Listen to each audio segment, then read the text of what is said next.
buenas noches, bienvenidos a esta casa, no es hotel. Esta semana altamente politizada, pero nosotros no hemos podido dejar pasar un hecho que definitivamente ha conmovido el mundo. Había empezado como una masacre, nada atípico en México. Desaparecieron 43 estudiantes de la Normal de Ayotzinapa. 10 días después hubo una reacción recién del presidente de la República Mexicana, donde señalaba que esto había sido un hecho particular del municipio de Guerrero. Acusaron ahí a las autoridades municipales, al alcalde en particular, posteriormente agarraron a la esposa, una vinculación muy cercana entre la esposa y el cártel de Guerrero. Hace poco, la anterior semana, de hecho, o esta semana, mejor dicho, indicaron que los restos de estos 46 estudiantes habían sido hallados, quemados. Las cenizas fueron enviadas para hacer estudios y estos restos no coinciden con el ADN de estos 43 estudiantes. Surgen muchísimas preguntas en México. ¿Quiénes eran esos muertos? ¿Dónde están esos 43 estudiantes? En paralelo, se han descubierto en el estado de Iguala muchísimas fosas, más de 500 cadáveres que no tienen nombre ni apellido. En pro la búsqueda de los estudiantes, el Estado mexicano está develando una trágica situación, muchos muertos que no tienen nombre. Vamos a ver una pequeña cápsula que intenta describirnos qué es lo que está sucediendo ahora mismo en el Estado mexicano.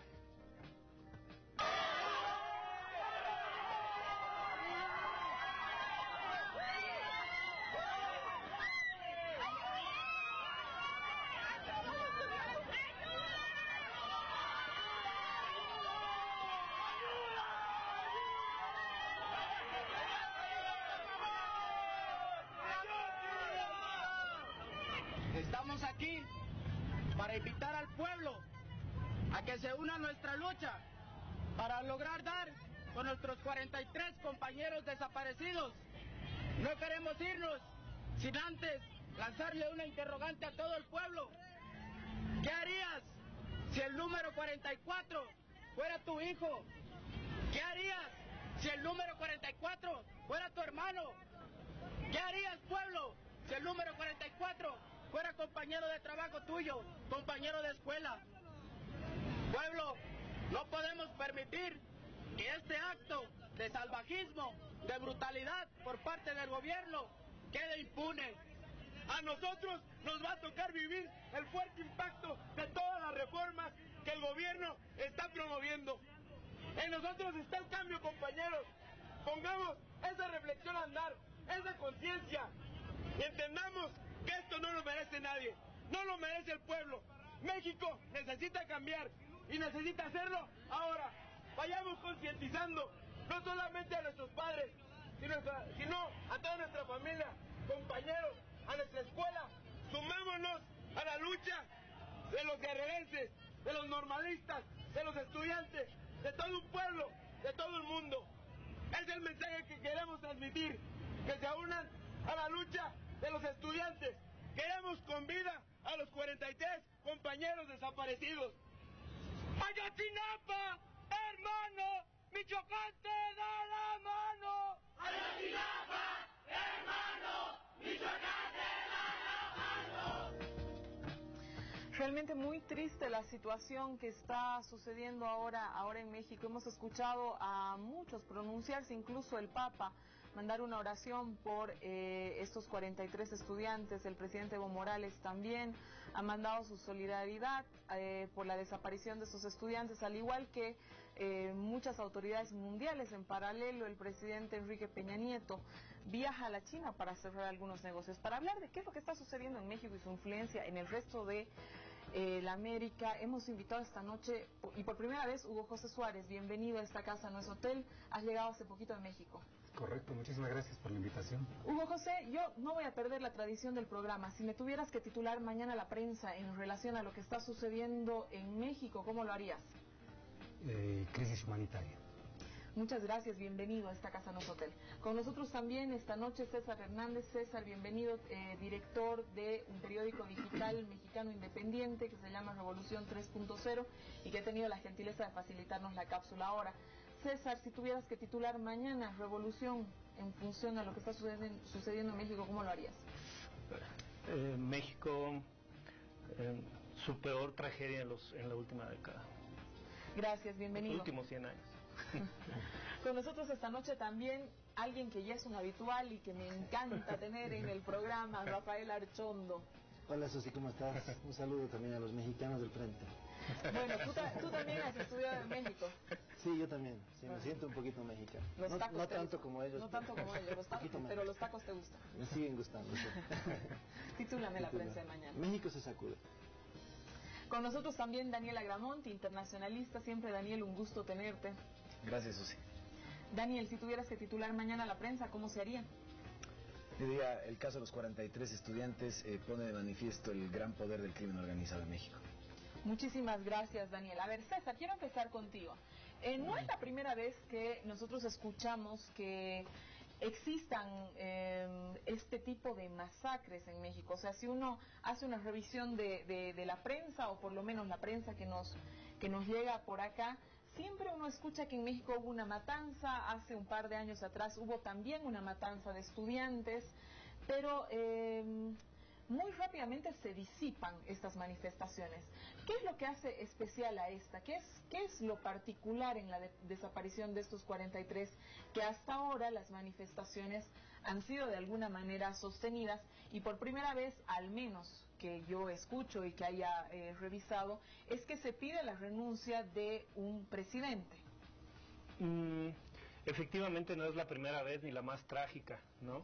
Y ha sido público, incluso en el mismo estado de Guerrero, con el mismo gobernador que acaba de renunciar. Él entró de interino cuando hubo una masacre en el mismo estado de Guerrero, ¿no? No es la primera vez, pero se suman una serie de factores que provocan que estos 43 desaparecidos, a quien yo por solidaridad con ellos quisiera centrar toda la petición de justicia, aunque en paralelo se han encontrado cosas más graves que la desaparición de 43 chicos de 18 a 23 años, que es gravísimo, exageradamente grave, pero se han encontrado cosas mucho más universales graves. La diferencia que yo noto es ahora las redes sociales, que se pueden desbordar un poco, generar una fractal en los medios hegemónicos que controlan el mensaje, han podido coordinar un poco más a la sociedad o organizar un poco más a la sociedad. Yo no quisiera decirlo porque soy mexicano y quisiera que se resuelva, pero en realidad yo veo un poco con pesimismo la posibilidad de que la organización de la gente pueda llegar a algo. Digo, pensando en lo que yo he vivido en el propio México, ¿no? Cosas muy trágicas, la gente se organiza, millones en la calle, y después viene la caída de estas movilizaciones. Espero que no sea así. Hay una gran oportunidad a la Fujimori, si se acuerdan, viaja a Japón y ya no puede regresar, pues ahora Peña Nieto va a China, y bueno, a la Fujimori podría ya no regresar. Yo soy un poco pesimista, pero bueno, también he visto a quienes nunca había visto en las manifestaciones ahora quejándose, ¿no? Esto que mencionas, el Parlamento de Chile, el propio gobierno del Uruguay, la Unión Europea, la ONU, la prensa estadounidense está juzgando. Bueno, el padre de Peña Nieto, que es Televisa, también ha iniciado una campaña que puede ser una simulación, pero sus conductores de noticieros empiezan a decir que Peña Nieto no está tan bien, que les apena lo que está haciendo Peña Nieto. Todo eso sumado, probable, si la sociedad se organiza bien, podría llevar a un punto más allá de otras movilizaciones que han sido igual de impresionantes, con una indignación igual, y que luego han caído. Esperamos que esta no, por el bien de México, que está viviendo una senectud en su estado. Hay un priismo recalcitrante. 4 de los más importantes secretarios del gabinete de Peña Nieto, incluido Peña Nieto, vienen de ser gobernadores de estados en donde nunca ha gobernado nadie más que el PRI en los últimos 80 años, y ese es el PRI que ahorita está en el poder, ¿no? Pero César, en este escenario que nos pones bastante duro, un estado bastante estructurado y por lo que se ve muy fuerte y con pocas posibilidades de moverse, entonces, ¿qué es lo que estarían demandando? ¿Qué esperan? ¿Que se caiga la movilización? ¿O cuál es la respuesta que estas movilizaciones esperan? Ellos dicen vivos los queremos, vivos se fueron, vivos los queremos, ¿no? Pues lo más probable es que los chicos estos no aparezcan vivos, lógicamente, pero más allá de eso, ¿qué pide la movilización? Si es que tú dices que el Estado está tan cerrado, que las estructuras son tan sólidas que no se pueden mover. Mira, piden la renuncia de Peña Nieto porque el tema es que la organización, la ciudadanía lo que está hacia donde está orientando es que es un crimen de Estado, que esto es un crimen de Estado, que tiene que ver con varias cosas. Una, la omisión, eso que dijiste al principio, no 10, 12 días tardó el gobierno federal en atraer un caso que por los elementos en el día que sucedió, con los 6 primeros muertos, los desaparecidos, el uso de armas exclusivas del ejército, el secuestro de los estudiantes, la participación de la policía, exigía que el gobierno federal participara desde el primer día. Tardó 12 días, ¿no? Es su pecado más grande es la omisión, ¿no? ¿Tú crees que se pueda entonces hacer, a partir de lo que dices, un juicio político efectivo a Peña Nieto o que eso no vaya a suceder? Yo, mira, te digo que soy pesimista porque he estado en México en tantas movilizaciones, soy pesimista, no lo creo, pero sí lo deseo, pues, ¿no? Y me parece que lo último que tiene que hacer la gente es dejar de movilizarse, ¿no? ¿Qué vaya a pasar? Vamos a ver, hay una fuente, hay un medio de comunicación muy fuerte en el estado de Nuevo León, se llama Reporte Índigo, que asegura desde hace 4 días que ya se va Murillo Karam del gobierno, que ya se va también el secretario de gobierno del gobierno. Bueno, el sacudón de autoridades está sucediendo. Ajá, probable, pero esas pueden ser una simulación también, ¿no? Yo renuncio a para que se cierre la página, ¿no? Hugo José, tú eres boliviano, pero hace muchos años vives en México y has estado también en otros países como Estados Unidos, pero nunca has abandonado lo que ahora ya es casi tu país, que es México, ¿verdad? Correcto. ¿Qué representa México para la región? ¿Qué representa que esto esté sucediendo ahora mismo en México? Que esta cara del Estado mexicano ahora haya sido presentada no solo dentro de México, sino en el escenario internacional. Es complejo, pero yo creo que es tremendamente importante la capacidad de movilización que se ha gestado en México. Eso es impresionante porque precisamente creo que las anteriores movilizaciones que se habían vivido nunca habían tenido la repercusión que ahora están teniendo. Yo creo que y para eso hay que volver un poquito a la pregunta anterior, o sea, ¿qué es lo nuevo de esto? Porque muertos, en fin, en México hay para arriba y para abajo, las formas, digamos, de la muerte, de la violencia política son espantosas y ahí está. ¿Qué ha pasado ahora en Ayotzinapa? Yo creo que lo que queda claro es que lo que siempre se había dicho de una manera, pero de una manera no tan contundente, que había una relación entre narcotráfico y Estado, ahora queda clarísimo. Siempre, digamos, el discurso oficial durante mucho tiempo ha sido, es problema de narcos, se matan entre ellos, una cosa que entre ellos sucede. El momento en el que tú tienes que los niveles del gobierno, del Estado, sea local, estatal o federal, están interviniendo en el asesinato, ahí es donde tiene realmente un quiebre en todo lo que antes había venido sucediendo. Y eso es lo que, a mi entender, realmente hace estallar. Y lo que quizás de las cosas más importantes es que recordemos que el esquema de gobierno de Peña Nieto estaba perfecto, o sea, le había salido muy bien el asunto, había logrado, digamos, cierto control en lo político, una importante que baje la sensación de la violencia política en México, o sea, había bajado tanto así que salía como El Salvador en las revistas norteamericanas, salvando a México de una portada de una revista norteamericana. Lo importante de esto es que es efectivamente una ruptura del discurso oficial y sobre todo, que yo creo que lo más importante es que lo que tú tienes es el ingreso de un nuevo sentido común de la protesta en ambientes mexicanos absolutamente despolitizados. O sea, no tenemos ahorita los grupos que se están movilizando, no son solamente los que siempre se movilizaban y que tenían una capacidad de impacto, pero siempre era limitada, o sea, siempre tenía un techo. Ahora lo que tienes es que esto que se está discutiendo aquí en Bolivia, pero también te lo está discutiendo el carpintero de la esquina, la señora, ¿no? Todo en un aparato, digamos, de control ideológico brutalmente eficaz, que es el aparato Televisa en México.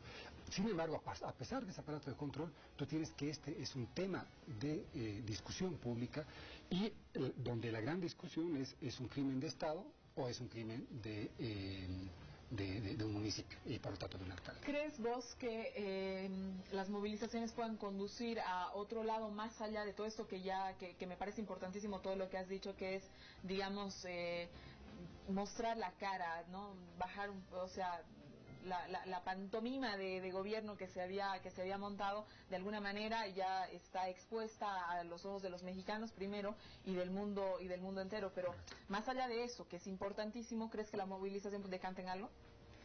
Bueno, en algo ya decantó, que es el hecho, digamos, de que el discurso oficial ya está siendo tremendamente cuestionado, el hecho de que ahorita estamos hablando aquí en La Paz sobre lo que está pasando de 43 normalistas, o sea, eso ya es, digamos, un hecho tremendamente importante.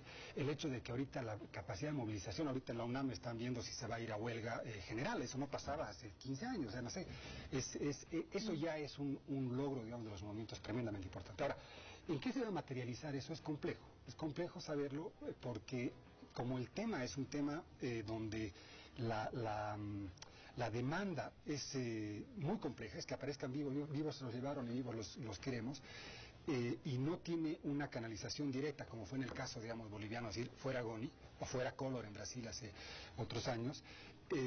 Hay que ver hacia dónde realmente se conduce. Si se conduce hacia un lugar, digamos, más dirigido y que signifique fuera Peña Nieto, ojalá que pueda tener, digamos, algún tipo de repercusión, y si no, pues a ver, habrá que ver hacia dónde va. Es difícil prever en este momento. Rafa, muchísimos opinadores alrededor de lo que está sucediendo en México están hablando de que México es un narcoestado, que se ha revelado, que ahora podemos comprobar que la ligazón de la que hablaba Hugo también, de el narco con el Estado, ¿no? Estos 43 chicos fueron apresados por una policía municipal. La policía declara que los ha entregado al narco. ¿A nombre de qué los ha entregado al narco? Es algo que jamás se ha explicado. Entonces, bueno, la vinculación Estado-narco está ahí, ya está probada, ¿no? Pero yo quiero que de manera muy pedagógica nos puedas explicar qué es un narcoestado. Bueno, lo que sorprende efectivamente, como ha dicho Hugo y también César, es que hay esta especie de división del trabajo, ¿no? Es decir, por lo que se ve, hasta donde se sabe cómo sucedieron las cosas, es esta coordinación tan estrecha entre la policía municipal y uno de los grupos delincuenciales más importantes del Estado, ¿no?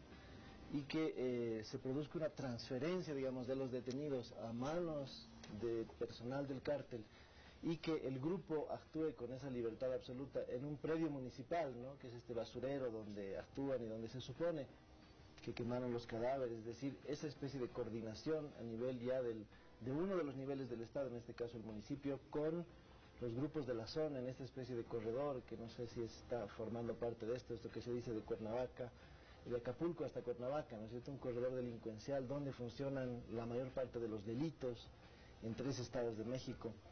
Me parece que eso es lo sorprendente, en todo caso. O sea, al margen de si se quemaron o no se quemaron, hay una serie de dudas, se han puesto en cuestionamiento las cosas que el procurador ha dicho, ¿no? Se necesitan 1000 grados para descomponer un cuerpo y es muy difícil que en ese periodo, aunque fueron muchas horas, se logre quemar hasta ese extremo 43 cadáveres. Es muy complicado de imaginar cómo sucede eso, ¿no? En condiciones relativamente precarias, no es un horno, es al aire libre, se habla de que en ese momento llovía. Al margen de todas esas dudas, creo que esta coordinación entre los dos niveles es muy preocupante, y me parece que esto está diciéndonos lo siguiente, que el Estado también contribuye a la delincuencia a su vez, ¿no? De alguna manera, que esta es una especie de intercambio de servicios.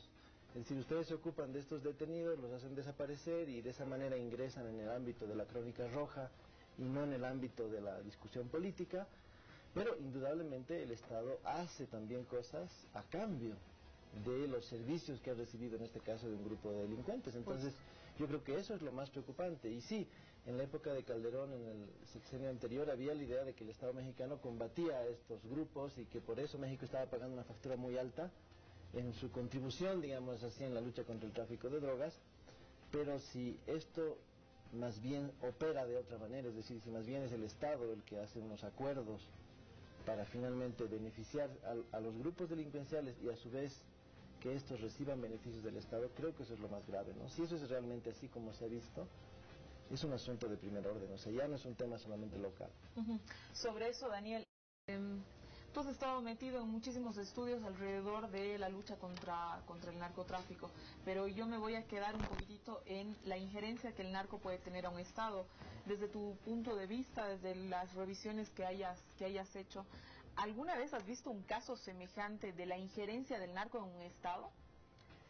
Bueno, la verdad es que no, y esto es lo que está poniendo de manifiesto que todos los estudios, toda la academia que está concentrada en estudiar el tema de la guerra al narco que declaró México en 2006 y cuán contraproducente ha sido.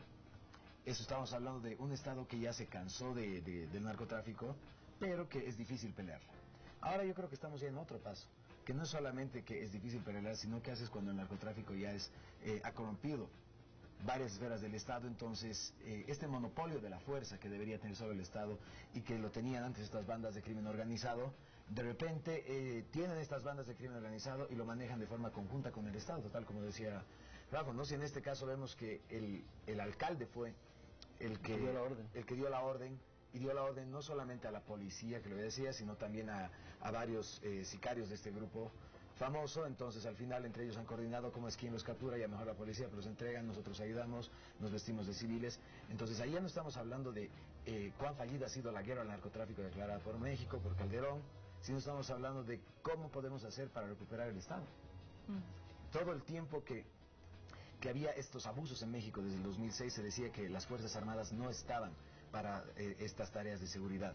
Habían excesos en las calles, habían violaciones a derechos humanos, y el presidente decía, claro, pues que las Fuerzas Armadas tienen estos excesos, pero estamos combatiendo un mal mayor, que es recuperar el país del narcotráfico.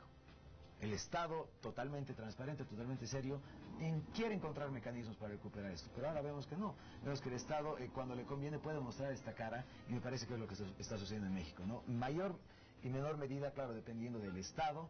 Hay estados y municipios que son de los más conflictivos, pero podríamos hablar de que sí, el narco ha corrompido el Estado de México, y esto llega, imagínate, hasta mencionar a Peña Nieto, ¿no? Porque bueno, no sé, la mansión que se le ha acusado de $7 millones, cuánto tenga que ver con el narcotráfico, pero ya salió este tema más de corrupción, y que dicen, bueno, o sea, no importa ya que esta mansión no decide pagar por el narco, pero es una empresa que tiene que construir el ferrocarril de alta velocidad.